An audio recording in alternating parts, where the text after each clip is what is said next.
腳嘅導定，我哋就要幫個盤骨做埋導定。即係話，如果呢兩隻腳擺得靚靚實點兩個字，盤骨導定都唔使啲理。咁我哋就爭取時間就做上邊嗰啲啦嘛，因為下邊就係做清，中間就係做上邊嗰啲。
What if you were connected to everyone in the world? How would your life change?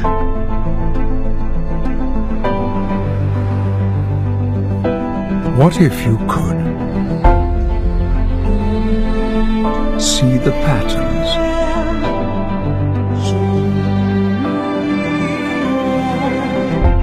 see the beauty,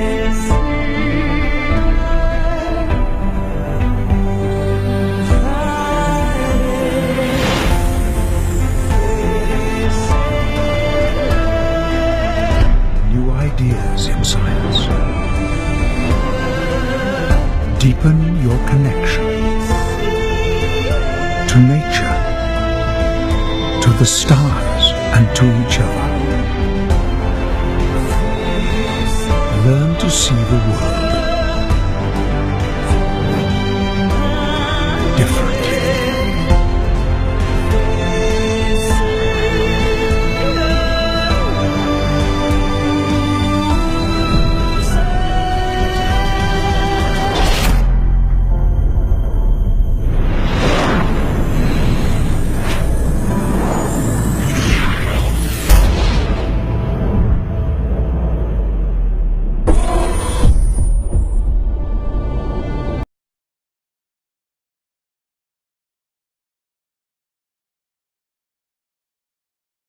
I became really interested in the growing body of research on adverse childhood experiences and early adversity because I had spent about 10 years both as a patient with autoimmune disease, kind of revolving door patient, trying to sort out what was causing this immunological shift in my body. And I also had been reporting as a science journalist on all different types of toxic hits that the body can take. I had written the autoimmune epidemic and the last best cure, and all of those looked at the intersection between neuroscience and immunology and how our immune system can change in ways that lead to later disease. As we look at this groundbreaking public health study on adverse childhood experiences, these categories of stressors, some of them are fairly common. For instance, growing up with a parent who's depressed, alcoholic, or enduring a lot of criticism as a child. These are things that 64% of children grow up with. But what makes adversity in childhood what we call toxic stress, and very different from the sort of normal experiences of childhood, it's the combination of the adversity being chronic and unpredictable, and a child not having the kind of adult support that they need to get through these types of adversities. People who had experienced certain types of adversity in childhood, 10 different categories, who had a score of 3 of these different types of adversity or more, is related to much higher rates of cardiovascular disease, stroke, migraines, cancer, lung disease, and of course autoimmune disease. So why is this not part of everyday medical practice? We have to think that medicine was really formed in the idea that you would look only at what you could see or look at in a lab report or under a microscope. And this idea of bringing psychiatry into the exam room goes very much against the way in which physicians are trained in medical school. The fact that adverse childhood experience research is still not taught in the vast majority of medical schools is something that public health researchers are looking at very closely. And there are a few pockets of change in some very innovative programs that are starting to train young medical students to look at early adversity as a public health problem.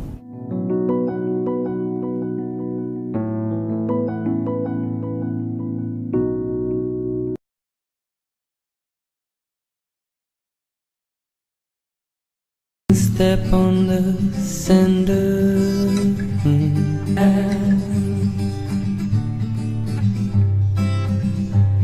Forever, she said. Forever, mama, she said. Forever, she said.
finally we step on the cinder.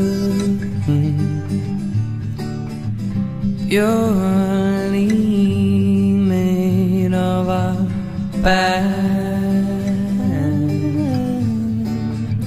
Now it's time you reconsider. She said, forever, my love. She said, forever. She said.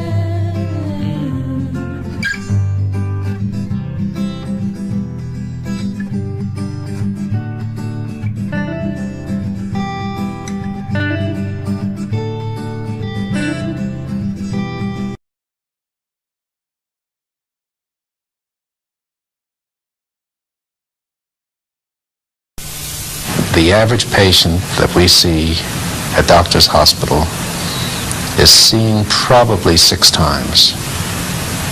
He's seeing the patient once, maybe twice, and getting results that are in many ways superior to ours. I think it's very interesting. I think many of the things that he's pointing out and that he's treating are problems for which we don't have any other solution, or any better solution, or certainly any harmless solution that doesn't involve some sort of intervention with drugs or surgery or something. It certainly seems to me to do no harm to the children. Oh, I'm a changed person, physically and mentally and probably spiritually to boot. That man has completely turned my life around. He's saved my life. I'm convinced he saved my life.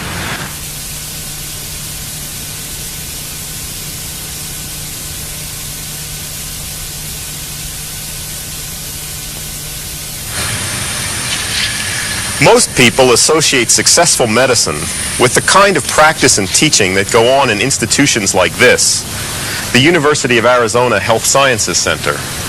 Modern scientific medicine, known as allopathic medicine, often succeeds in treating victims of trauma and acute bacterial infections. In addition, its techniques are good at managing many medical and surgical emergencies. Allopathic methods have been much less effective in dealing with chronic degenerative illness, viral infections, allergies and autoimmune diseases, cancer, and mental illness. There are alternatives to allopathic treatment and care, many of them quite successful. In 1978, at the age of 74, Fulford moved to Tucson to retire. Since then, he's been unable to stop practicing due to his popularity among patients and high demand for his services. In many ways, Fulford resembles the founder of osteopathy, Andrew Taylor Still. Fulford's work is also based on the theories of a 20th century osteopath, William Sutherland, who developed his ideas over 30 years and announced them to the profession in 1939.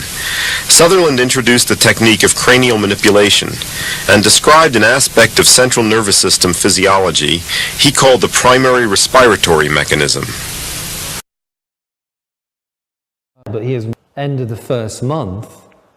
After conception, you've got an image here showing you how the neural tube and the developing egg goes into this big flexion movement here. So it's called enfoldment, and suddenly you've got an embryo shape, haven't you? Now, what we believe is this was the beginning of primary respiration. That thing that's going like that Johns Hopkins University ran over the embryonic and fetal periods of life. So just check this out.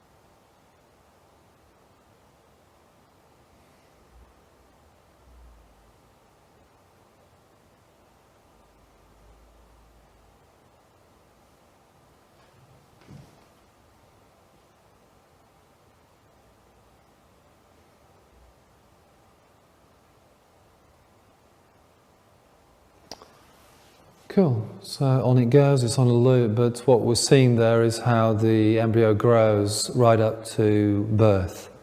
And it's an underlying rhythm that everything's built on top of. We're feeling the micro level of that, which is happening every 12 seconds. The brain grows through that as well. I suspect it carries on, actually. Everything grows through an unfolding process. Is the power of growth in people. It's what's made us, it's what's driven us to be like this. Few MDs would consider the idea of an intrinsic rhythm of the brain and spinal cord, and even fewer would see its relevant health and illness. Yet Dr. Fulford maintains that 95% of all people have some restriction of the primary respiratory mechanism, and that when severe, these restrictions are the root causes of much chronic and recurrent illness. The primary respiratory mechanism is defined as a series of intrinsic expansions and contractions throughout the central nervous system, coincident with heartbeat and respiratory pressure changes. According to contemporary osteopathic theorists, it has 5 components. 1. Intrinsic motion of the brain and spinal cord. 2. Fluctuations of the cerebrospinal fluid. 3. Mobility of the intracranial and intraspinal membranes. 4. Motion at the sutures joining the cranial bones. And 5. Involuntary motions of the sacrum. He believes restrictions in the primary respiratory mechanism arise 2 ways. As a result of failure to take a first breath at birth, thereby not expanding the cranium fully, or as a result of trauma in early life, both physical trauma, like falls or blows to the head, and severe emotional traumas. Allopathic doctors generally regard the sutures of the skull as locked and immovable. Many osteopaths share this view. They consider cranial manipulation both heretical and fantastic. But studies at Michigan State University's College of Osteopathic Medicine have confirmed Sutherland's theories of cranial motion and support Fulford's techniques. Conditions treated successfully included ulcerative colitis, learning disabilities, childhood asthma, sleep disorders, and various musculoskeletal problems. What can we learn from Dr. Fulford's apparent success? Fulford's alternative treatment is much more cost-effective than most allopathic medicine, since it requires no technological hardware. Some of his success may depend on patients' belief in his treatments and methods. Most don't care why his treatments work. They are simply grateful for improved health with no risk of side effects and at little cost. They're also grateful for the chance to interact with this unusual, effective, and inspiring physician.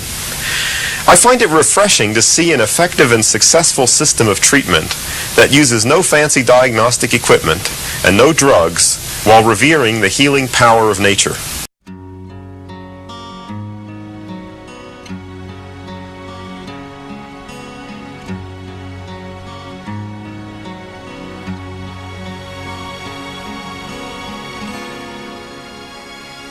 人漸去晚燈裏，心中記掛卻是誰？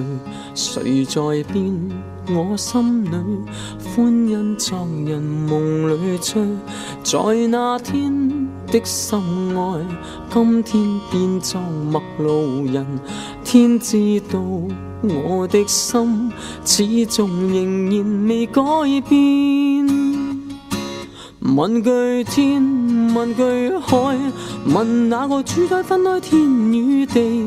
我心裏盼可會，願你我永永遠遠也相隨。隨浪去，天邊海角盡飛。即使今生未可，風中相依到死，還願在他世翻滾情浪裏。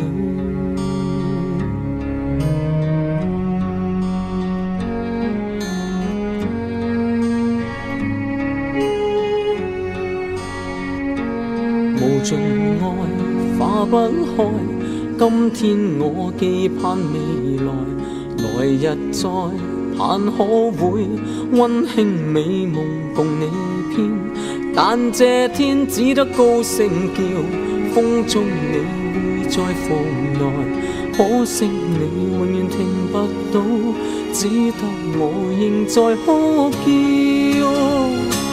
問句天，問句海，問那個主宰分開天與地，我心裏盼可會，願你我永永遠遠也相隨，隨浪去，天邊海角盡飛。即使今生未可，風中相依到死，還願在他世翻滾情浪裏。問句天，問句海，問那個主宰分開天與地，我心裏盼可會，願你我永永遠遠也相隨，隨浪去，天邊海角盡飛，風雨阻擋未了我心中的愛戀，還願在他世翻滾情浪裏，還仍願可以此生完美了。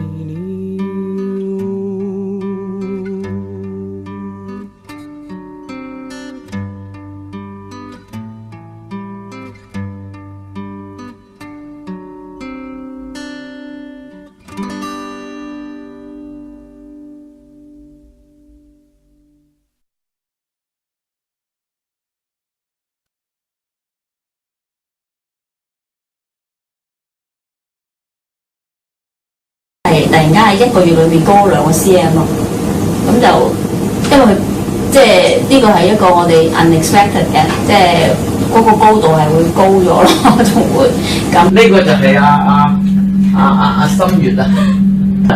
你上嗰班上完咗之後，又再有幫阿心月做過。頭先你咪啱啱有句 comment 嘅，你治療師咁都喺個鏡頭裏邊又講多次啦。係啦，咁我哋咪係咯，即係學咗之後咧，開始就即係捉住佢，盡量抽時間都同佢做啦。咁佢係即係佢自己都有做啲物理治療嗰啲嘅。咁嗰度啲姑娘就話佢進步得好快喎，攞飛躍1、2個月。係啊，即係總之係我哋學咗開始咯。咁就話佢攞飛躍進步大獎啊咁講笑，佢因為進步得好快。睇你介紹下。係因為我小朋友咧就有自閉症嘅，咁所以我就去多卡斯嗰度咧做咗幾次治療之後咧，個仔就見到改善咗。咁你講佢之前做咗3年半嘅針灸，係啊，就結果麻麻地嘅。3年半嘅針灸就唔及3次嘅顱體骨治療。咁所以而家就學埋，諗住幫下小朋友。係啦，即係睇下會唔會仲改善得好啲，因為日日做會始終都好過1週做1次咁樣。我個小朋友佢就係有自閉症傾向嘅，咁跟住帶咗去揾咗阿 Uncle Bud 做咗治療啦。幾大啊？佢而家5歲10個月，但係佢做咗2次咧，已經覺得個效應已經好明顯啦，即係佢開始講一啲説話係點啊有文有路啊。咁針灸就唔得啦，針灸佢直情係恐懼嘅，佢試咗去就針咗1針啫，咁癲唔係淨係癲嘅，佢淨係發癲咯，嗰個程度係你會覺得就算俾你針到都得不償失。我而家做咗睇下先個零月，咁其實都幾有進步咯。係朋友嘅護士啊嘛，護士啊嘛，係啦。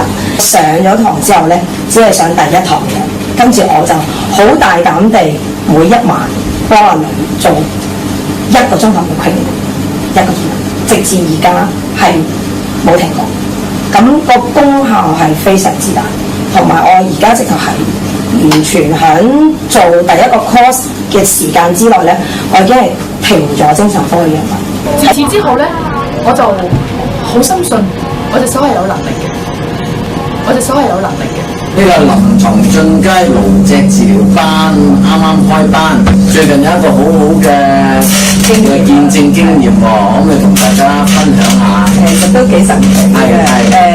開始做去消炎嗰個手法。咁嘅手法，OK。咁其實係做咗成晚，最高燒到39度幾嘅，39度9嘅。幾用啊你都？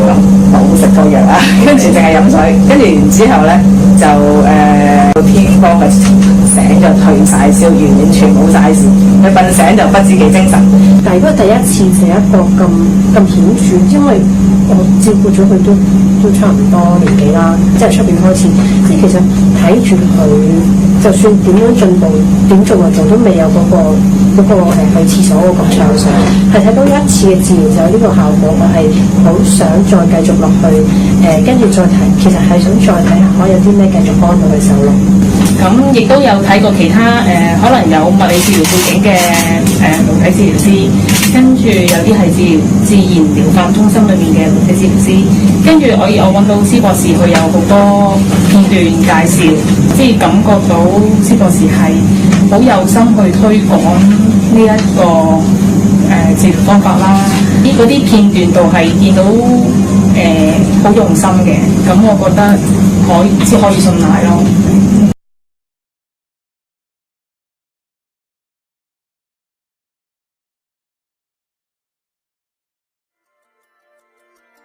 In this short film, you will learn how craniosacral therapists can help calm an agitated nervous system and promote healing energies and total well-being at a fundamental level.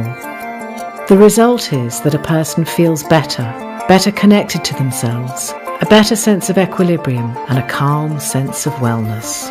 Craniosacral therapy is not like any other healing modality. There is no channeling of energy by the therapist. It takes time to become proficient because the therapist must learn new ways of perceiving the client's mind-body system via gentle physical contact and the use of all his or her senses.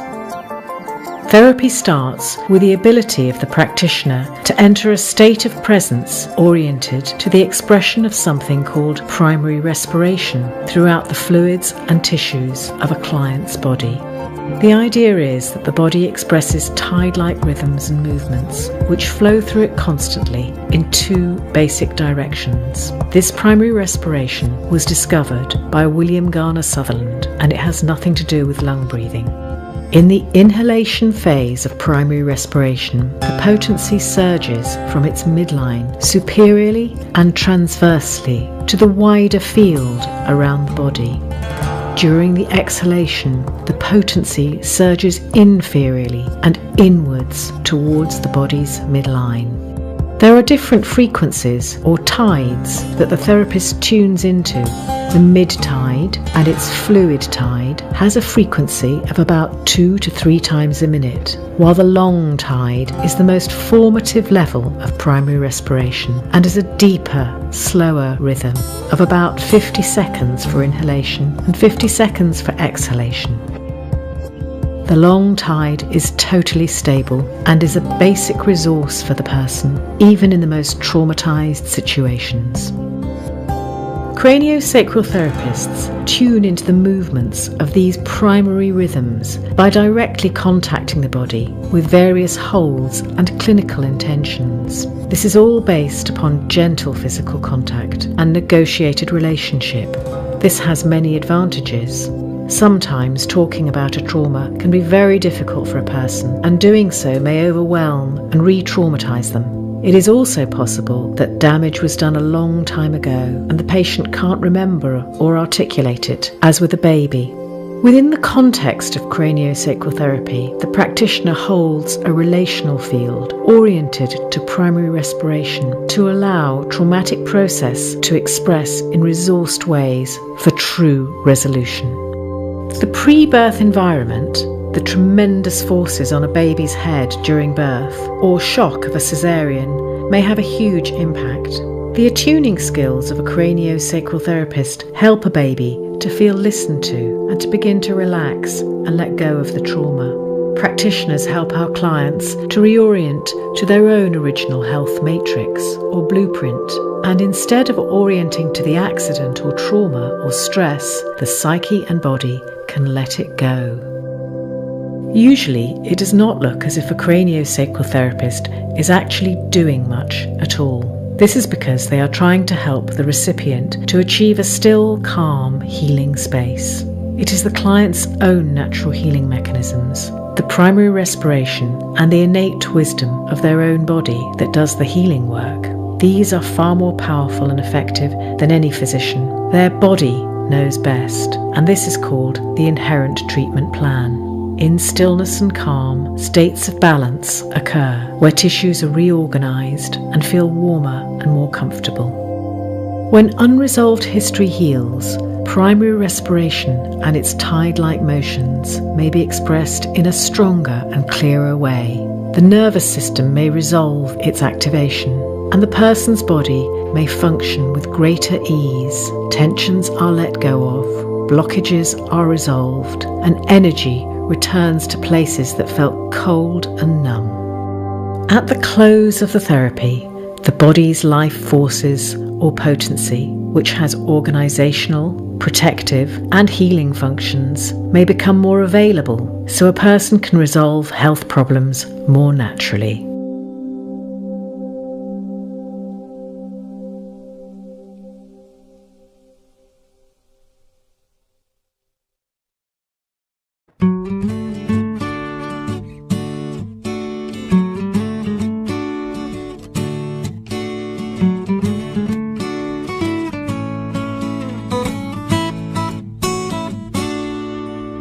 萬里豔陽斜照，心興奮怎麼遮掩？